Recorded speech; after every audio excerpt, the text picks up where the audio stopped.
반갑습니다. 그나비 열방교회 섬기고 있는 김종욱 목사입니다. 작년 11월 노회에서 우리 임시 당회장으로 이렇게 나나이모 교회를 담임 목사님 청빙을 위해서 파송을 해주셔서 제가 오늘 처음으로 우리 성도님들과 함께 인사를 드리게 되었습니다. 이게 있어가지고 제가 시야가 좀 어른어른해서 조금 어색하긴 한데 어쨌든 잘 양해를 해주시고 같이 말씀을 먼저 나누겠습니다. 여러분은 지금 교회로 이 시간 하나님 앞에 예배를 드리고 있습니다. 각 개인이 예배를 드리는 것이 아니라 물론 개인이 예배를 드리지만 교회가 그리스도의 몸으로서 이 시간 함께 주님을 예배하고 또 하나님을 예배하고 있습니다. 그래서 교회라는 것은 이 세상에 존재하는 다른 어떤 조직과도 다른 특별한 정체성을 가지고 있습니다. 세상에 존재하는 모든 조직은 사람의 모임입니다. 단순한 사람의 모임. 그것이 국가의 정부 기관이든지 또 회사든지 또 문화예술단체든지 심지어는 취미생활을 같이 하는 활동하는 동호회든지 모든 기관은 다 사람의 모임이라고 그렇게 말할 수 있습니다. 그러나 교회는 하나님과 그 하나님의 백성된 사람이 함께 이루고 함께 구성하는 신적 기관이라 그렇게 말을 할 수 있습니다. 교회의 머리는 예수 그리스도이십니다. 그리고 우리는 그의 몸이라고 그렇게 표현을 했습니다. 그래서 교회라고 말할 때는 그냥 단순한 사람들의 모임이 아니라 머리 되시는 예수 그리스도가 계시고 그리고 그의 몸된 저와 여러분들, 교회로서 저와 여러분들이 존재하는 것입니다. 그래서 특별한 정체성을 우리가 가지고 있다, 이렇게 생각을 할 수 있겠습니다.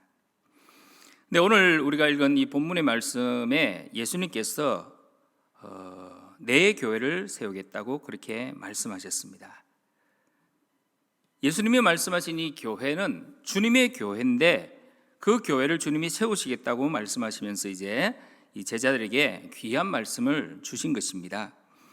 이 말씀이 시작되는 시점은 어디냐면 가이사랴 빌립보라는 지방에서 제자들에게 질문을 예수님이 하셨습니다. 이 가이사랴라는 말은 로마의 황제 가이사를 의미합니다. 그러니까 황제가 다스리는 이 세상 가운데서 예수님이 질문을 한 거예요. 사람들이 나를 누구라고 하느냐? 로마의 황제가 다스리는 그 세상 속에 사람들은 예수님을 향하여 누구라고 고백하느냐? 그리고 제자들 너희들은 나를 누구라고 하느냐라는 질문을 한 것입니다. 근데 그 당시만 해도 절대 권력을 가졌던 황제가 다스리는 세상 속에서 황제가 아닌 다른 사람을 향하여 당신이 주인입니다. 당신이 왕이십니다. 당신이 모든 것을 통치하고 다스립니다. 이렇게 고백한다는 것은 곧 역적을 행하는 것과 똑같은 거죠. 그런데 예수님께서 사람들은 나를 누구라고 하느냐? 그리고 너희는 나를 누구라고 하느냐라고 물으셨습니다. 사람들은 예수님을 선지자 중에 하나이거나 혹은 말세에 나타나리라 생각하는 엘리야가 아닌가라고 생각을 했습니다. 그러나 제자들은, 그중에 베드로는 이렇게 대답을 했습니다. 우리 16장 16절 그리고 17절 다 같이 한번 읽어보겠습니다. 시작. 시몬 베드로가 대답하여 이르되 주는 그리스도시요 살아계신 하나님의 아들이시니이다. 예수께서 대답하여 이르시되 바요나 시몬아, 내가 복이 있도다. 이를 내게 알게 한 이는 혈육이 아니요 하늘에 계신 내 아버지시니라. 아멘. 베드로의 대답은 너무나 놀라웠습니다. 예수님을 향하여 주라고 고백한 거예요. 황제가 다스리는 그 현장, 세상 속에서 예수님이 주십니다. 예수님이 임금이십니다. 예수님이 이 모든 것을 다스리는, 통치하시는 분이십니다.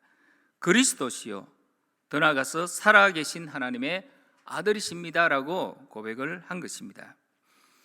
이때 예수님이 이 시몬을 칭찬합니다. 네가 복이 있다. 이를 내게 알게 하니는 혈육이 아니요 하늘에 계신 아버지시니라. 그렇습니다. 이 베드로의 고백은 인간의 마음에서 나온 것이 아니라 하나님께서 그 마음속에 그 고백을 할 수 있도록 믿음을 주신 것입니다. 주는 그리스도시요 살아계신 하나님의 아들이십니다. 이 고백이 교회의 출발이 됩니다. 그래서 우리는 누구든지 여기 계신 저를 비롯하여 우리 모두 누구라도 주는 그리스도시요 살아계신 하나님의 아들입니다라는 이 고백 없이는 교회가 될 수 없습니다. 그러므로 우리가 교회로 이 시간 함께 있다는 것은 이 고백을 동일하게 다 하고 있다라는 그런 의미라고 생각을 할 수 있습니다. 주님이 그리스도시라는 사실과 그가 하나님의 아들이시라는 사실을 믿는 것입니다. 근데 많은 사람들이 예수님에 대한 이 바른 믿음의 고백을 하고 있다고 생각하지만 실제로는 이 고백을 바르게 하지 않고 교회당을 왔다 갔다 하는 경우들이 참 많이 있습니다. 여러분, 내가 정말 이 고백을 바르게 하고 있는지, 아니면은 입으로는 이 고백을 하고 있는데 그러나 실제로는 내가 이 고백을 하지 않고 그냥 이 문지방만 왔다 갔다 하면서, 예배당만 왔다 갔다 하면서 신앙생활을 하고 있지 않은지 우리가 이 말씀을 통하여 좀 점검을 해보았으면 좋겠습니다. 우리가 2022년 한 해 이제 첫 출발하는 1월입니다. 1월에 나는 나나이모 한인 장로교회, 그냥 이 로컬 교회가 아니라 주님이 세우신 이 교회에 그리스도의 몸으로서 나는 어떤 존재인가를 다시 한번 마음에 새기는 그런 귀한 시간이 되었으면 좋겠습니다. 주님께서 이 교회를 나의 교회라고 말씀을 하셨습니다. 이 주님의 교회입니다. 오늘 18절 본문 말씀 한 번 더 읽어보겠습니다. 시작. 또 내가 내게 이르노니 너는 베드로라. 내가 이 반석 위에 내 교회를 세우리니 음부의 권세가 이기지 못하리라. 믿음의 고백, 주는 그리스도시요 살아계신 하나님의 아들이십니다라는 이 고백이 진실로 이제 나와야 주님의 교회가 되는데, 주님의 교회가 되면은 음부의 권세는 이길 수가 없다는 것입니다. 여러분, 어둠의 권세, 음부는 어둠을 말합니다. 어둠의 권세가 이길 수 없습니다. 주님이 이 말씀을 하시고는 놀라운 예언을 하십니다. 21절 다 같이 읽어보겠습니다. 이때로부터 예수 그리스도께서 자기가 예루살렘에 올라가 장로들과 대제사장들과 서기관들에게 많은 고난을 받고 죽임을 당하고 제3일에 다시 살아나야 할 것을 제자들에게 비로소 나타내시니. 예수님은 이 가이사랴 빌립보 지방에서 제자들에게 너희는 나를 누구라 하느냐, 그리고 그 고백을 듣고 나서 내 교회를 세우겠다고 말씀하시고는 놀라운 예언을 하신 거예요. 내가 많은 사람에게 이제 많은 고난을 받고 죽임을 당하고 3일에 다시 살아나야 한다라는 것을 처음으로 예고하십니다. 예수님의 부활, 그리스도의 고난을 3번이나 예고하는데 그 첫 번째가 바로 이 가이사랴 빌립보 지방에서 한 예언입니다. 주님의 교회를 세우는데 주님은 그 교회를 어떻게 세우시겠느냐라는 답을 내가 예수님께서 예루살렘에 올라가서 장로들과 대제사장들과 서기관들에게 많은 고난을 받고 죽임을 당하고 3일에 살아날 때에 나의 교회는 세워진다라는 의미입니다. 여러분, 어떻게 보면 죽임을 당하는 것은 마치 음부의 권세, 어둠의 권세가 예수님을 이기고 예수님이 거기에 굴복되어지는 것처럼 보여질 수 있습니다. 그러나 오히려 주님께서는 내 교회를 세우고 그 교회는 음부의 권세가 이길 수 없는 교회인데 그 교회를 내가 많은 고난을 받고 십자가에 죽어서 3일 만에 다시 살아날 때야 그 교회는 세워진다라고 말씀하신 것입니다. 그런데 베드로가 이 주님의 그 순환의 예언의 말씀을 듣고 예고를 듣고는 금방 이렇게 말합니다. 22절에 같이 읽어보겠습니다. 베드로가 예수를 붙들고 항변하여 이르되 주여 그리 마옵소서. 이 일이 결코 주께 미치지 아니하리이다. 베드로가 예수님의 순환과 고난, 죽음을, 주님이 그 고난과 죽음을 당하시면 안 됩니다라는 이 고백은 지극히 인간적인 마음이었습니다. 주님이 고난받지 않아야 하고 죽지 않아야 한다라고 말하는 것입니다. 근데 이 베드로의 생각은 예수님을 정말 생각해서, 예수님을 너무 사랑하고 아꼈기 때문에, 예수님을 너무 존경했기 때문에, 너무 사랑하고 따랐기 때문에 그 마음속에서 이렇게 나온 말이지 않습니까? 예수님 고난받으시면 너무 고통스럽잖아. 예수님이 돌아가신다는 것은 자기가 단 한 번도 생각해 보지 않은 일인데, 예수님은 많은 고난을 받고 죽었다가 다시 살아난다라고 말하니까 그게 자기의 귀에 정확하게 안 들리는 것입니다. 그런데 예수님께서는 베드로의 말을 듣고는 책망을 하셨습니다. 23절 같이 읽습니다. 예수께서 돌이키시며 베드로에게 이르시되 사탄아 내 뒤로 물러가라. 너는 나를 넘어지게 하는 자로다. 내가 하나님의 일을 생각하지 아니하고 도리어 사람의 일을 생각하는도다 하시고, 베드로를 책망하셨습니다.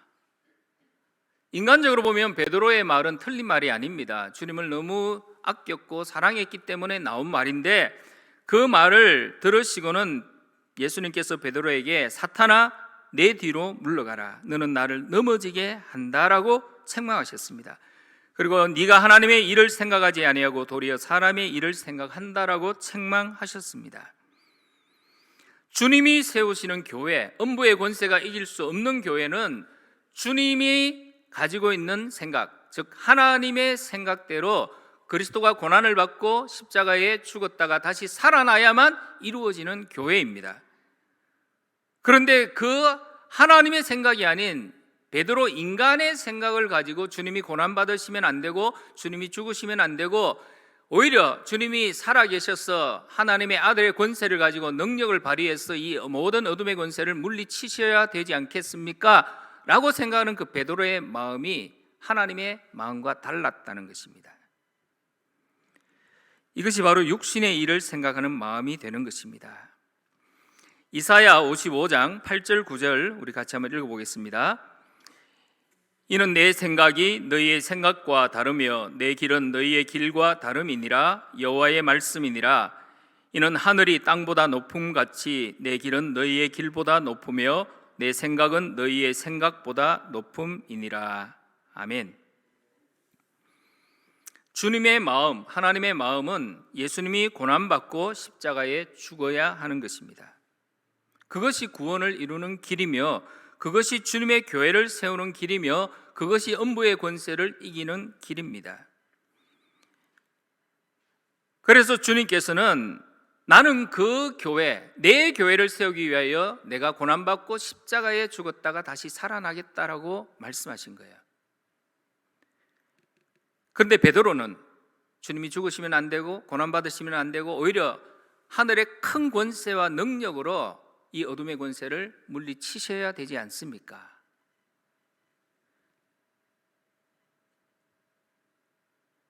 베드로가 주님의 말씀을 전혀 이해하지 못했습니다. 예수님이 베드로를 책망한 후에 이렇게 말씀합니다.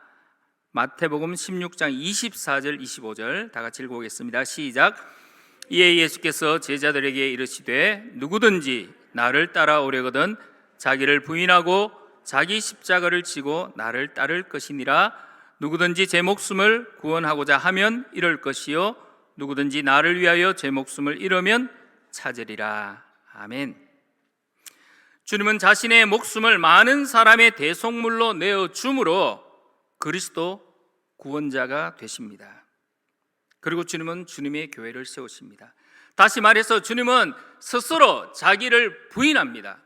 하나님이시고 하나님의 아들이시지만 모든 권세와 능력을 가지고 계셨지만 그는 십자가에 너무나 힘없이 달려 고난받고 죽으심으로 자기를 부인함으로 자기 십자가를 지고 죽으셨습니다.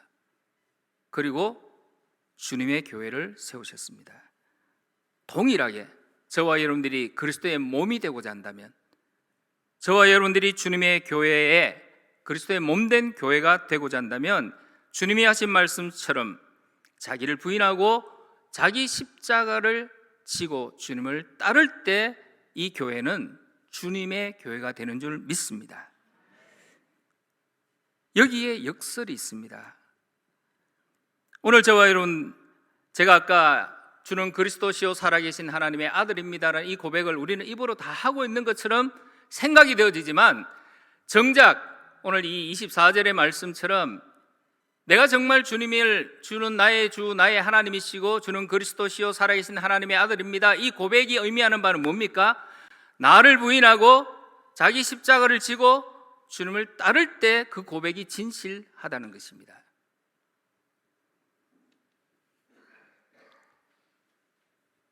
그렇게 될 때 우리는 그리스도와 함께 다시 살게 되는 것입니다. 그것이 교회입니다. 음부의 권세는 인간의 능력이나 마음이나 행동으로, 지혜로 음부의 권세를 이길 수가 없습니다. 음부의 권세는 오직 그리스도만이 이길 수 있습니다. 그런데 그 그리스도께서 고난받으시고 십자가에 죽으심으로 그 음부의 권세를 이기시고 교회를 세우신 것입니다. 교회는 이처럼 음부의 권세가 이길 수 없는 주님의 교회입니다. 그래서 교회는 놀라운 특권을 가지고 있습니다. 주님이 이렇게 말합니다. 땅에 있지만 하늘에 속해 있기 때문에 너희가 땅에서 풀면 하늘에서도 풀릴 것이고 땅에서 매면 하늘에서도 매일 것이라고 그렇게 말씀하셨습니다. 그 이유가 무엇입니까? 교회는 땅에 있잖아요. 오늘 저와 여러분들이 교회로 모여 있는데 주님의 몸으로 모여 있지만 여전히 우리는 하늘에 있는 것이 아니라 이 땅에 있습니다. 땅에, 로컬에 있고 우리의 육신의 삶을 여전히 살아가고 있고, 우리가 땅에 있는데 하늘에 속한 삶을 산다는 거예요.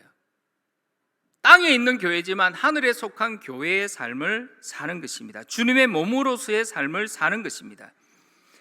주님이 십자가에서 육에 대하여 죽었고 하나님께 대하여 살아나셨기 때문에 동시에 저와 여러분들도 육신에 대하여는 죽은 자요 하나님께 대하여는 산 자가 되는 것입니다. 바울은 갈라디아서 2장 20절에 이렇게 말했습니다. 여기 나오지 않습니다. 제가 그냥 말씀드리겠습니다. 내가 그리스도와 함께 십자가에 죽었나니 이제는 내가 산 것이 아니라 내 안에 그리스도께서 사신 것이라. 이제는 내가 육체 가운데 사는 것은 나를 사랑하사 나를 위하여 자기 몸을 버리신 하나님의 아들을 믿는 믿음 안에서 사는 것이라고 그렇게 말했습니다. 이게 참된 교회라는 거예요. 그런데 교회로 우리가 나는 예수님을 믿는다, 고백한다라고 말하지만 실제는 자기를 부인하지 않고 베드로처럼 좋은 것, 고난은 온데간데없고 자기 부인은 온데간데없고 헌신은 온데간데없고 좋은 것만 취하려고 하는 우리 자신의 모습이 아닌가를 우리가 돌아보면서 주님의 교회, 음부의 권세를 이길 수 있는 교회, 이 어려움을 극복하고 우리의 삶 속에 나오는 모든 죄악과 유혹의 모든 것을 이길 수 있는 유일한 방법이 자기 부인, 십자가, 그리스도를 따르는 그 삶 속에 있다는 것을 우리는 이 말씀을 통하여 깨닫습니다. 교회는 땅에 있지만 하늘의 일을 말하며 하늘의 삶을 살아가게 됩니다. 이것은 교회만이 가지는 특권이며 은혜입니다. 세상의 어떤 조직도 이렇게 하늘의 삶을 살 수가 없습니다. 교회는 고난과 핍박 속에 있으면 있을수록 그 빛과 그 믿음과 그 영광은 찬란하게 빛이 납니다.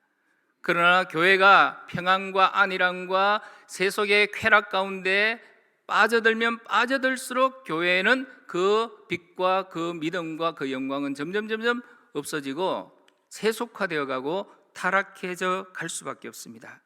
교회의 역사가 그랬습니다. 사랑하는 성도 여러분, 오늘 저와 여러분들은 대부분이 오랫동안 신앙생활을 하신 분들입니다. 그래서 교회에 대한 각자의 고정관념들이 있습니다. 각자가 가지고 있는 교회는 이런 곳이야, 또 내가 가지는 믿음의 형태는 이런 모습이야 라는 그런 고정관념들이 있습니다. 이 시간 그 생각이 베드로와 같은 생각은 아닌지 돌아보았으면 좋겠습니다. 예수님이 40일 금식 기도하신 후에 마귀의 시험을 받을 때에 마귀가 뭐라고 했습니까? 당신이 하나님의 아들이면 이 돌을 떡으로 만들어서 먹어봐라. 당신이 하나님의 아들이면 성전 꼭대기에서 뛰어내려서 천사들이 당신의 발을 받쳐서 돌에 부딪히지 않게 해봐라. 당신이 하나님의 아들이면 내 이 세상에 있는 천하만국의 영광을 다 주는데 내게 엎드려 절하면 이것을 당신에게 다 주겠다. 무슨 뜻입니까? 인간의 육신의 정욕, 안목의 정욕, 이수생의 자랑에 대한 모든 것을 이 마귀가 시험을 한 것입니다. 우리도 교회를 이런 시각으로 혹시 바라보고 있지 않습니까?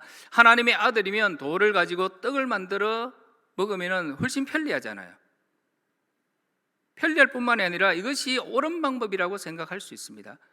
그러나 오히려 주님은 돌로 떡을 만들어서 사람이 떡으로 사는 것, 그게 아니라 사람은 하나님의 입에서 나오는 말씀으로 사는 줄을 알아야 된다. 하나님의 입에서 나오는 말씀으로 우리는 살아가는 존재다. 떡으로 사는 존재가 아니라 하나님의 입에서 나오는 말씀으로 사는 존재다. 이렇게 고백하고 실제로 그렇게 살 때 하나님의 능력의 역사가 나타난다는 것입니다. 그러므로 이 시간 우리 나나이모 한인 장로교회 성도 여러분들에게 저는 묻고 싶습니다. 여러분들은 자기를 부인하고 교회를 이루어 가고 있습니까? 교회는 그리스도 안에서 함께 지어져 가야 하는 믿음의 공동체입니다. 막힌 담을 허물고 하나님이 거하시는 성전이 되기 위하여 함께 지어져 가는 것입니다. 여러분, 우리가 가정생활도 해보면 부부가 함께 산다는 것도 기적이죠. 결혼을 해보면 어떻게 안 맞아도 이렇게 안 맞을 수가 있을까 싶을 정도로 정반대의 성격이 만나는 경우들도 상당히 많이 있습니다. 저도 연애를 8년을 했습니다. 8년을 하고 결혼을 했는데 8년 동안 모르던 게 결혼 생활하니까 나타나는 게 있어요. 너무나 성격이 이렇게 기질이나 성격이 달라가지고 생활 습관이 다른 경우가 상당히 많이 있습니다. 근데 가정이 되려면, 부부가 한 몸이 되려면 어떻게 해야 됩니까? 자기를 부인해야죠. 자기를 부인하고 상대방을 나의 모습으로 받아들일 수 있어야, 그때서야 진정한 한 몸이 되고 이 한 가정을 이루어 갈 수 있다는 것을 알 수 있습니다. 하물며 가정이 그러할진데 교회는, 여기 앉아 계신 분들이 습관도 다르죠, 생활 배경도 다르죠, 교육의 배경도 다르죠, 생활 방식도 다르죠. 모든 게 다 다른데 우리는 그리스도의 몸 하나로 여기에 모여 있다는 것입니다. 그러면은 이 안에서 우리 모두가 자기 생각, 자기 스타일대로 내 생각을 자꾸 이야기하다 보면 하나가 될 수 있습니까? 없습니까? 없습니다. 자기를 부인하고 우리의 마음이 누구에게 맞춰져야 되겠습니까? 머리 대신 그리스도에게. 머리 대신 그리스도에게 우리가 우리의 온 마음을 맞추기 시작할 때 우리는 그리스도 안에서 함께 될 수 있고, 그리스도 안에서 함께 일으킴을 받고, 그리스도 안에서 함께 하늘에 올림을 받고, 그리스도 안에서 하나님이 거하시는 성전이 되어가는 줄 믿습니다. 오늘 저와 여러분들 이 말씀을 마음에 새기면서 이 한 해를 시작했으면 좋겠고, 또 나나이모 한인 장로교회가 이제 담임 목사님을 청빙해야 하는 그런 중요한 시간에 있습니다.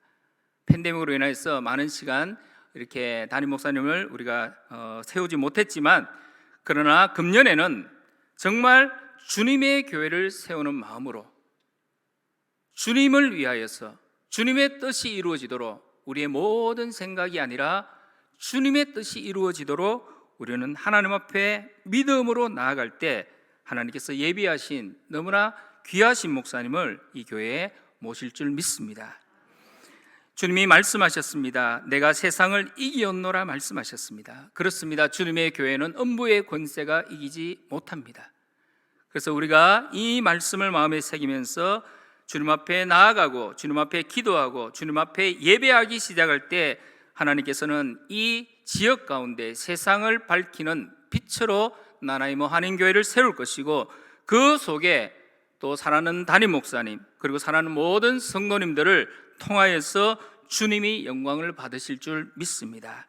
새해를 시작하면서 다시 한번 교회에 대한 우리의 정체성을 되돌아보고 믿음의 반석 위에 세워지는 주님의 교회를 세우는 나나이모 한인 장로교회가 되기를 주의 이름으로 축복합니다. 주님의 말씀을 듣고 반석 위에 집을 짓는 자가 지혜로운 자입니다. 창수가 나고 바람이 불고 또 폭풍이 몰아쳐도 넘어지지 않을 것입니다. 이런 복된 교회 우리 모두가 되기를 주의 이름으로 축복합니다. 우리 다 같이 기도하겠습니다. 기도 제목 3가지 드리겠습니다. 참된 교회는 주님의 교회입니다. 주님이 머리가 되시고 주님의 뜻을 따라 나아가는 교회가 되도록 기도합시다. 2번째, 교회는 음부의 권세, 어둠의 권세가 이기지 못합니다. 비가 오고 바람이 불고 창수가 나도 무너지지 않습니다. 믿음 위에서 세워지는 교회가 되도록 기도합시다. 3번째, 자기를 부인하고 자기 십자가를 지는 교회가 되도록 기도합시다. 그것이 주님의 교회의 모습입니다. 다 같이 기도드리겠습니다.